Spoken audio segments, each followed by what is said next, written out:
Hello दोस्तों। हर 100 साल में होती है कोरोना जैसी महामारी। आंकड़े देख आप भी कहेंगे ये प्रकृति का अपना तरीका है। दोस्तों, अगर ये वीडियो अच्छी लगी तो सब्सक्राइब करें और बेल आइकन दबा दें ताकि जब भी कोई नई वीडियो आए तो आपको नोटिफिकेशन आपको प्राप्त हो। तो हेलो दोस्तों, मैं ओम नायक और स्वागत है हमारे चैनल रैंडम फैक्ट्स में। तो दोस्तों, इस वीडियो में आपको बताऊंगा कि हर 100 साल के बाद ही महामारी क्यों आती है। जी हाँ दोस्तों, और जैसे कि आप जानते हैं कि अभी हम लोग कोरोना वायरस से जूझ रहे हैं, आप लोगों को पता होगा। और वैक्सीन की तैयारी भी हो रही है। बहुत से ऐसे देश हैं जो वैक्सीन की मतलब बन जाने की दावा करते हैं, बट वो सक्सेसफुल अच्छी तरीके से नहीं होती है। तो मैं इस वीडियो में आपको बताऊंगा कि कौन कौन से ऐसे महामारी फैले थे जो कि सबसे हानिकारक थे और सबसे घातक कौन महामारी था। तो दोस्तों चलिए आगे बढ़ते हैं। और दोस्तों जैसे कि आपको पता है कि अभी हमारा देश, पूरे देश, चाहे कोई भी कोई भी कंट्री हो, वो कोरोना वायरस से जूझ रहा है। तो दोस्तों जूझ क्यों रहा है? क्योंकि चाइना ने अपने वांग शहर से ये कोरोना वायरस फैलाई।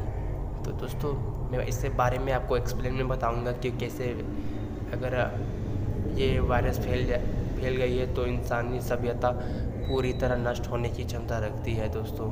और ऐसे पूरे ऐसे 4 सदी में आई है, यानी कि 1720, 1820, 1920, 2020। जी हाँ दोस्तों, इनमें से कौन से स्ट्रॉन्गेस्ट, सबसे डेंजरस, जी हाँ दोस्तों, इसमें डेंजरस कौन वायरस था, फ्लू था या कुछ भी था, बीमारी महामारी कौन था? तो इसके बारे में हम लोग एक्सप्लेन करेंगे और मैं कमेंट को आपको बताना है कौन स्ट्रॉन्गेस्ट था। मेरा एक्सप्लेन करना काम है, मैं एक्सप्लेन कर दे रहा हूँ और ये भी फैक्ट्स ही है। तो दोस्तों चलिए आगे बढ़ते हैं। तो दोस्तों मैं 1720 की बात करूं तो उस समय उतना मानव विकसित नहीं था, यानी कि जैसे कि नहीं मेडिकल लाइन में वो विकसित नहीं था। तो उस समय काफ़ी दिक्कत होती थी, आपको पता होगा। और 1920 में कुछ काफ़ी कुछ हो गया था, और 1820 में भी। तो इससे पहले मैं बता देना चाहता हूँ कि सबसे पहला आया था वो था 1720 में, वो ब्लैक डेथ। जी हाँ दोस्तों, ब्लैक डेथ इसका नाम इसलिए पड़ा क्योंकि ये जहाँ होता था ना, ये वहाँ से हाथ को काला कर देता था पूरी तरह। जी हाँ दोस्तों, पूरी तरह से काला कर देता था और बहुत दर्दनाक। ये 3 दिन में मार देता था इंसान को, 3 दिन में ही पूरी तरह ख़त्म कर देता था। और ये चूहे के कारण फैला था। और जहाँ तक हो सके उस समय बहुत ही काफ़ी दिक्कत होती होगी। और आपको पता होगा कि उस समय, अभी ऐसा हाल है तो उस समय कैसा हाल होता होगा, आप लोग ज़रा सोचिए। और ये चाइना के कारण फैला था। जी हाँ दोस्तों, ये भी चाइना के कारण फैला था। उस समय चाइना एक बहुत गरीब देश था, वो लगभग गरीब देश था, अभी विकसित है ना, और बहुत गरीब देश था। वहाँ क्या बोले, वहाँ अभी वैज्ञानिक ब्लैक डेथ में जो मरे थे उसका हड्डी, उसका बोन्स, उसमें कंकाल लेके रिसर्च कर रहे हैं कि ये उसका निकाल के देख रहे हैं कि कैसा था क्या नहीं था, लेकिन सेफ्टी पूर्वक निकाल रहे हैं। और ये चूहे के कारण फैला था क्योंकि चूहा का वहाँ जनरेशन बहुत था उस समय। और ये उस समय ट्रांसफ़र हो गए थे चाइना से यूरोप में ही फैला, क्योंकि चाइना से यूरोप गया, यूरोप में ही धीरे धीरे स्टार्ट हुआ था। जी हाँ दोस्तों, और जैसे कि मैं आपको बताया कि यूरोप में ये महामारी के कारण बना था। और दोस्तों अभी तो हम लोग का जैसे कि होता है ना कि एक वर्ल्ड हेल्थ ऑर्गेनाइजेशन जो कि हम लोग का है अभी प्रमुख, जो कि हम लोग का ख्याल रखता है, वो पैसा दान करता है। लेकिन उस समय कुछ नहीं था दोस्तों, उस समय कुछ नहीं था। तो आप समझ सकते हैं कि उस समय क्या व्यतीत होते होगी, इंसान को क्या हाल होगा।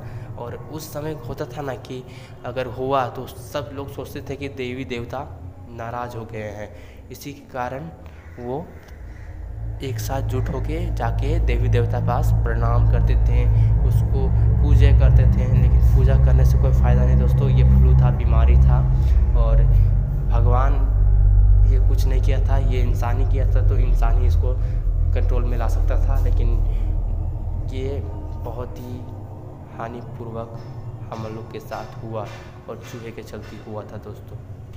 पूरी तरह 2 करोड़ लोग इसमें मरे थे। तो ठीक है दोस्तों, उस समय बहुत ही घातक बीमारी होती थी यार। उस समय की अलग बात थी यार। अभी तो हम लोग को बहुत ही मतलब साधन हो जाता है बचने के लिए और मेडिसिन मिल जाती है, लेकिन उस समय की बात कुछ और थी। तो ये 1820 में हुई थी। तो इसका नाम था क्लोरा पेंडेमिक, और ये भी बहुत ही घातक बीमारी था दोस्तों। ये कम से कम ज़्यादा शौक मत होइएगा, क्योंकि ये ऐसा बीमारी था कि पूरा ये ऐसा बीमारी था जो कि पूरा इंसानी सभ्यता को नुकसान पहुंचाने लायक था। इसमें से बहुत लोग मरे, और ये हुआ था 1820 में, जो कि इसमें से 20 लाख इंसान यानी कि आदमी मर चुके थे। तो दोस्तों ये कितनी डेंजरस थी आपको बिल्कुल भी मालूम नहीं। और उस समय की बात है ना दोस्तों, अभी तो हम लोग तो ठीक से कंट्रोल कर ही नहीं सक रहे हैं, तो उस समय की समझ रहे हो, उस समय कितना मुश्किल होता था, थोड़ा ज़रा सोचिए। और ख़ास करके उस समय तो दूसरे स्थान पे आता है, तीसरे स्थान पे सॉरी, स्पेनिश फ्लू। इसका नाम सुनते ही इंसानों का रोंगटा काँप उठता है। जो 1920 से पहले इंसान होंगे या पुराना ओल्ड मैन होंगे तो उससे पूछ सकते हैं आप कैसा मतलब उसको फीलिंग हुआ होगा उस समय। तो वैसा अभी फ़िलहाल इंसान मिलेगा नहीं दोस्तों। तो ये वर्ल्ड वॉर 1 के दौरान हुआ था। और वर्ल्ड वॉर 1 जैसे कि जंग में या वॉर में जाते थे तो खून खराबा होता था, तो उसमें से खुद लेके आते थे, मतलब आते थे तो ब्लड से ये कुछ से बीमारी से किसी का बीमारी हो तो वैसे कुछ ज़्यादा होता था तो उससे फैलती थी बीमारी। और वर्ल्ड वॉर युद्ध में तो आमतौर पे खून खराबा होता ही है, तो उसी के कारण ये हुआ था।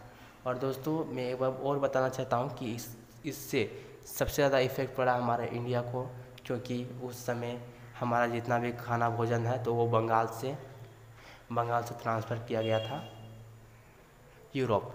तो उस समय हमारा देश जो कि अंग्रेज़ों का गुलाम था, तो आप लोग पता होगा, तो उस समय काफ़ी मुश्किल हुई थी। और इंडिया में अब कुछ दुखद की बात है, इंडिया में 2.5 करोड़ लोग मर गए थे इसी कारण। और उधर से भी आया था स्पेनिश फ्लू, तो यहाँ भी थोड़ा सा इफ़ेक्ट हुआ था। थोड़ा सा क्या, बहुत इफ़ेक्ट हुआ था। 2.5 करोड़ आदमी कम नहीं होता है दोस्तों। एक आदमी का जान की कीमत आप क्या जानेंगे, मतलब आप ही जब जान सकते हैं मतलब तो और ये ज़्यादातर स्कल्प यानी कि फेफड़ा के में मतलब खराबी करती थी, और पूरी तरह मतलब इसको नष्ट करने की क्षमता रखती थी, और पूरी तरह सांस लेने में बहुत ही दिक्कत कर देती थी।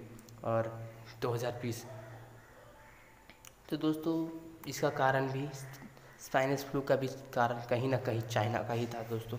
आने की 3 महामारियों का कारण चाइना। जी हाँ दोस्तों, ये कोरोना वायरस भी चाइना, स्पेनिश फ्लू भी, द ब्लैक डेथ भी। तो कोरोना वायरस तो पूरे दुनिया पे इफ़ेक्ट है दोस्तों, और अभी हम लोग जूझ भी रहे हैं इससे। और दोस्तों उस समय की बात है, तो उस समय आप सोचेंगे स्पेनिश फ्लू गया कैसे, तो ट्रांसफ़र हो गया था दोस्तों, शिप के ज़रिए गया था। और वहाँ का जो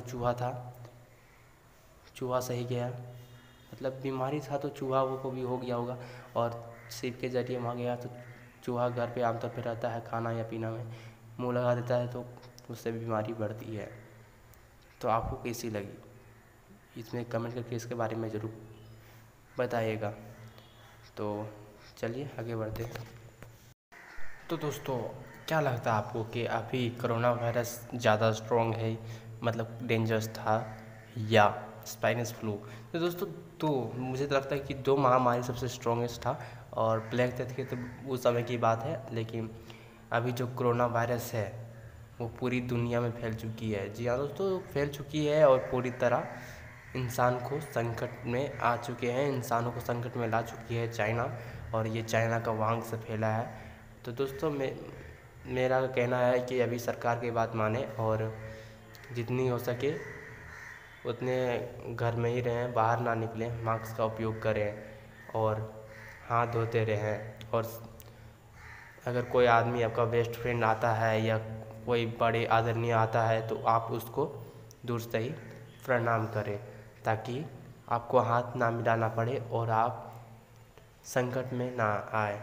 तो इससे काफ़ी होती है कि बीमारी बढ़ने की चांस ज़्यादा हो जाती है। तो दोस्तों मैं जैसे कि आपको बताया था कि आप मास्क का उपयोग करें, जितना हो सके मास्क का उपयोग करें और बिना मास्क पहने घर से नहीं निकलना है दोस्तों जैसे कि जनता कर्फ्यू हुई थी, अगर हम लोग अच्छे से पालन करते तो अभी इंडिया में क्यों, भारत में क्यों फैलती ये कोरोना वायरस 8 लाख पार पहुंच गया है, जो कि अच्छी बात नहीं है। और दोस्तों अगर हम लोग अच्छे से पालन करते हैं तो दोस्तों हम लोग सेफ़ रहते हैं और अभी हंसी खुशी खेलते रहते हैं। लेकिन दोस्तों ऐसा नहीं हुआ, हम लोग संकट में आ चुके हैं और हम लोग कोरोना वायरस को लेकर ही जीना सीखना पड़ेगा, क्योंकि ये वायरस कभी नहीं जाने वाली है और वैक्सीन भी तैयार नहीं हो रहा है।